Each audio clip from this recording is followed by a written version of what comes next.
Paul Magnette, président du Parti socialiste, bonjour. Bonjour. Alors pour cette interview, on vous a demandé de choisir un endroit de nature qui vous tient à cœur. Où sommes-nous aujourd'hui? Alors ici on est à la Docherie, c'est un quartier dans lequel j'ai grandi, juste là derrière.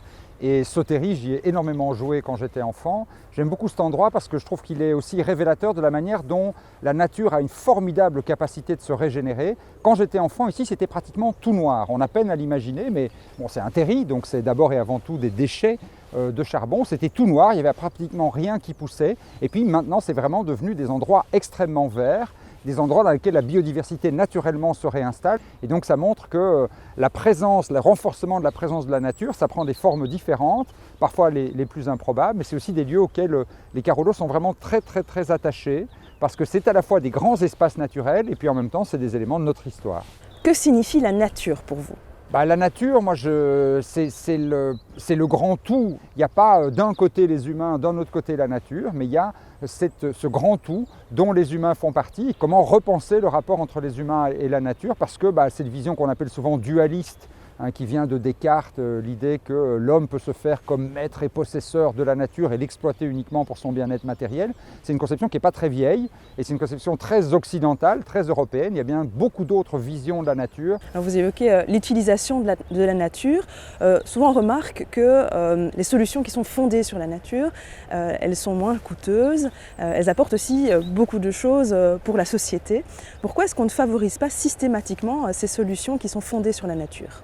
Il y a eu une espèce de fascination pour le progrès technologique et pour le progrès scientifique qui a fait oublier qu'en fait la nature elle a ses propres équilibres et qu'elle a ses propres solutions en elle. Et ça c'est quelque chose qu'on est en train de redécouvrir. J'ai l'impression quand même que la parenthèse d'une certaine manière qui s'est ouverte au milieu du 19e siècle est tout doucement, heureusement, en train de se refermer, en tout cas dans les esprits, et qu'on se dit les solutions elles sont dans la nature.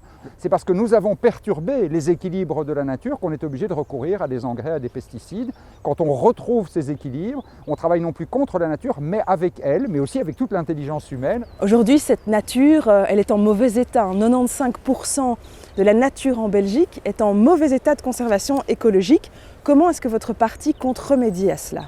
La première chose qu'il faut faire, c'est arrêter de dégrader. Ça, je pense que c'est vraiment l'urgence absolue parce que c'est malheureusement pas encore rentré dans tous les esprits. Arrêter de dégrader, ça veut dire arrêter l'étalement urbain, qui est une catastrophe quand on continue à viabiliser des terres qui ne le sont pas aujourd'hui. Arrêter de construire des zones d'activité industrielle sur des terres agricoles, mais profiter plutôt de terrains industriels comme ceux-ci pour les reconvertir. La deuxième chose, c'est de restaurer la nature, comme le disent les grands programmes européens. Moi, je suis toujours très heurté de cette impression qu'on donne parfois que les gens n'en veulent pas, que les agriculteurs n'en veulent pas, que les habitants n'en veulent pas. Ce n'est pas vrai du tout. À Charleroi Métropole, s'est développé par exemple un grand projet de parc national qui a été retenu d'ailleurs par le gouvernement wallon et qui repose notamment sur toute une série d'actions de restauration de la nature. C'est replanter des haies, c'est recréer des mares agricoles, c'est laisser des fauchages tardifs. Enfin, c'est toute une série de pratiques que les générations antérieures ont très bien connues, qui étaient tout à fait naturelles. Donc on a besoin de la nature pour notre survie, mais il faut pouvoir le faire en équilibre avec elle et avec des initiatives comme celle-là qui restaurent la biodiversité. Justement sur la restauration de la nature, donc il y a une loi qui est en cours de fabrication au niveau européen, on va le dire comme ça. Comment est-ce que ça se traduit très concrètement dans votre programme de parti ? Ça se traduit très concrètement par des programmes de restauration, de régénération de la nature là où elle a été abîmée. Et donc, par exemple, dans le cadre des grands remembrements agricoles des années 50-60, et donc on s'est dit on veut produire beaucoup plus et on va arracher toutes ces haies et on va construire de grands ensembles fonciers qui vont être beaucoup plus faciles à exploiter avec des grands tracteurs, avec des engrais, avec de l'azote, avec des pesticides, etc.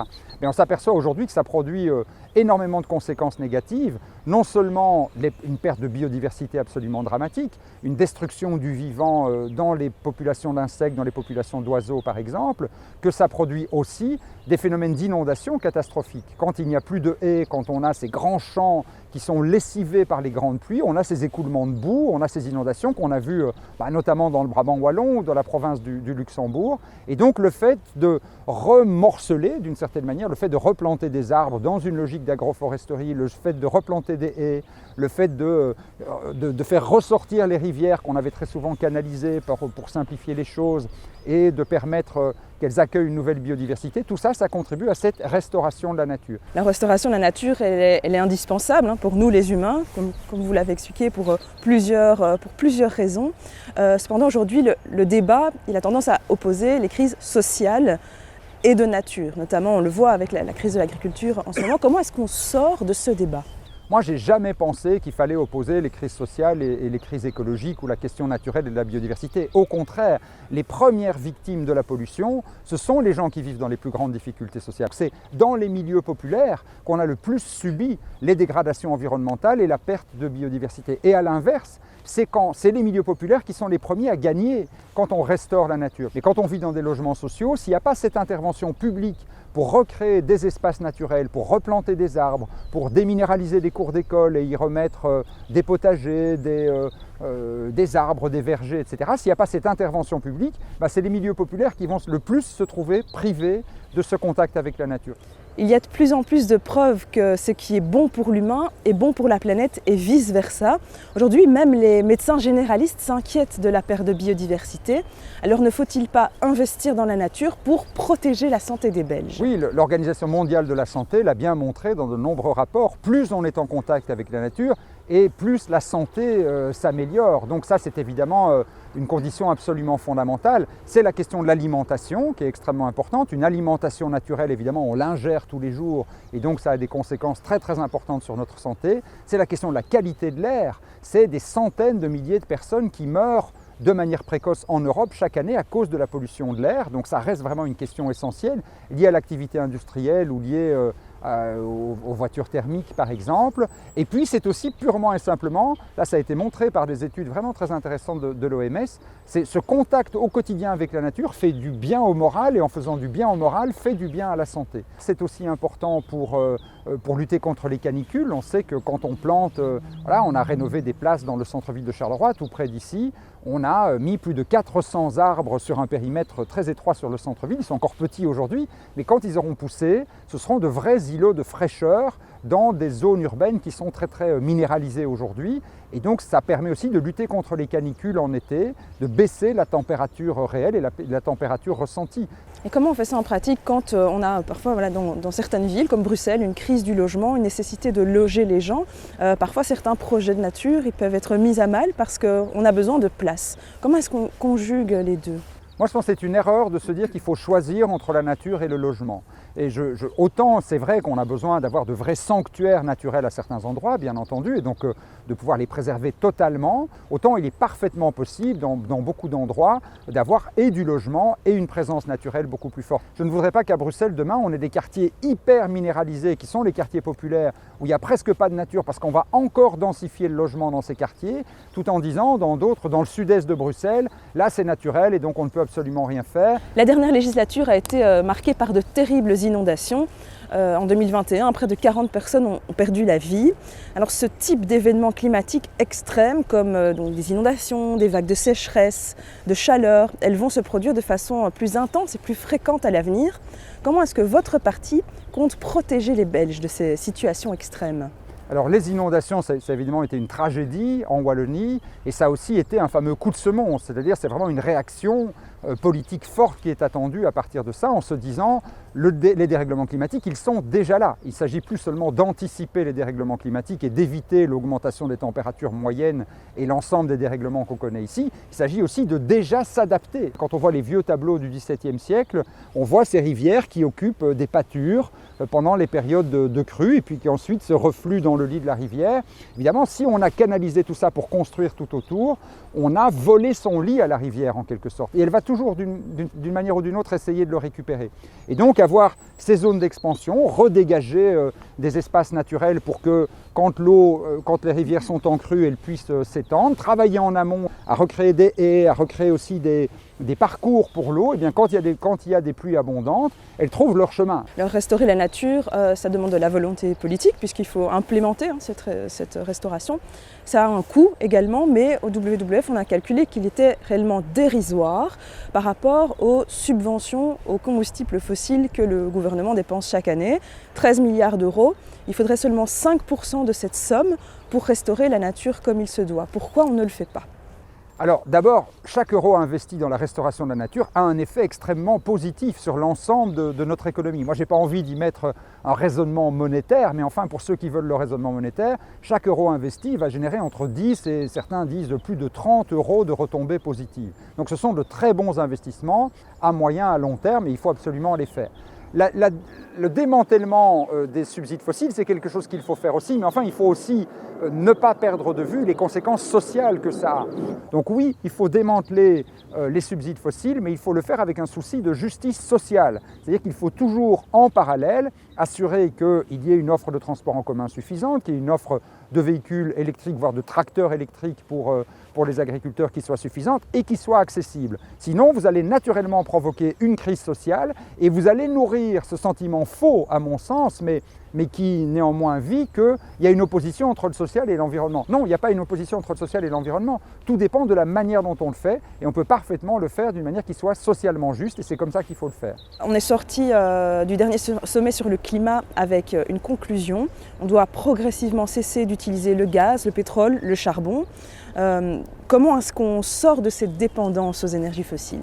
Alors c'est vrai qu'on est très dépendant des énergies fossiles en Belgique, même si on l'est beaucoup moins qu'on ne l'était dans le passé. Quand même, notre société a évolué de plus en plus vers une forme d'électrification. Toute l'industrie qui est ici derrière moi, elle est aujourd'hui électrifiée. Elle ne dépend plus directement d'énergie fossile. Mais il faut évidemment que l'électricité elle-même ne dépende pas de gaz, par exemple, ou de charbon, ce qui n'est pratiquement plus le cas chez nous. Mais il faut évidemment passer vers des méthodes dans lesquelles on se passe totalement d'énergie fossile. Ça, il n'y a que deux solutions, il n'y a pas de solution miracle. La première solution, c'est réduire massivement la consommation d'énergie au total.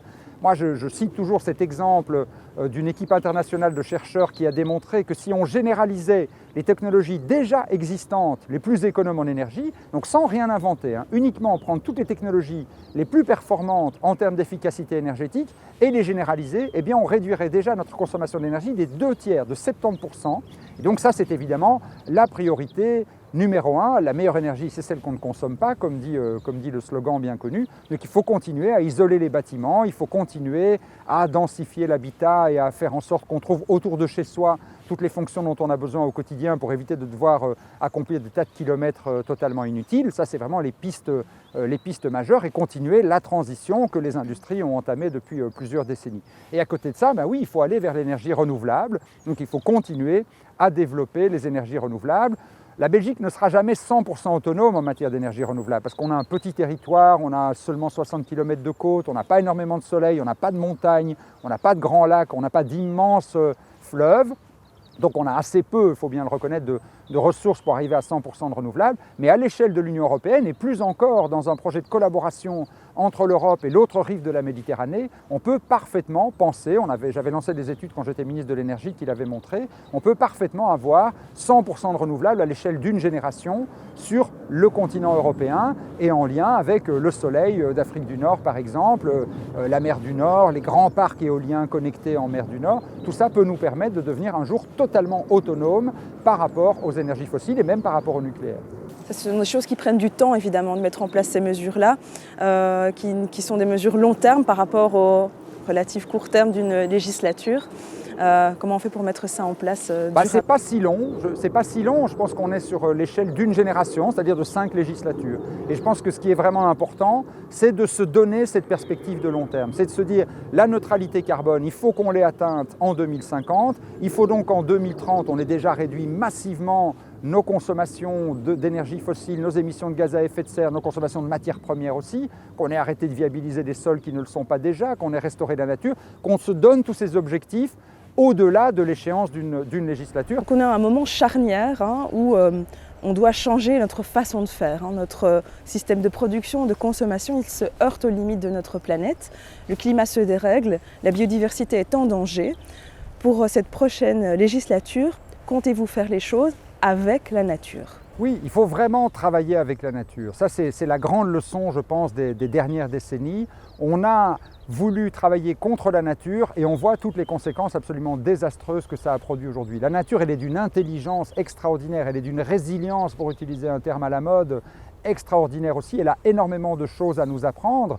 en matière de production alimentaire, on en parlait tout à l'heure, mais aussi par exemple en matière d'urbanisme et d'architecture, tout ce qu'on appelle le biomimétisme, toutes les manières d'habiter, les manières d'occuper l'espace qui s'inspirent de ce que font d'autres espèces animales que les humains, qui s'inspirent des rapports équilibrés entre les humains et la nature dans d'autres régions du monde. Ça, ce sont des leçons qui doivent nous servir ici aussi. On a une question de notre équipe jeunesse que je vais vous faire écouter. On entend souvent dire qu'il faut que tout le monde adopte des petits gestes du quotidien. Évidemment, il est important que l'approche vers le changement climatique soit une approche collective et que tout le monde y participe. Cependant, ce genre de phrases sont souvent utilisées afin de déresponsabiliser le gouvernement ainsi que les grandes entreprises, alors qu'il a été prouvé que ce sont eux qui causent la majorité du changement climatique.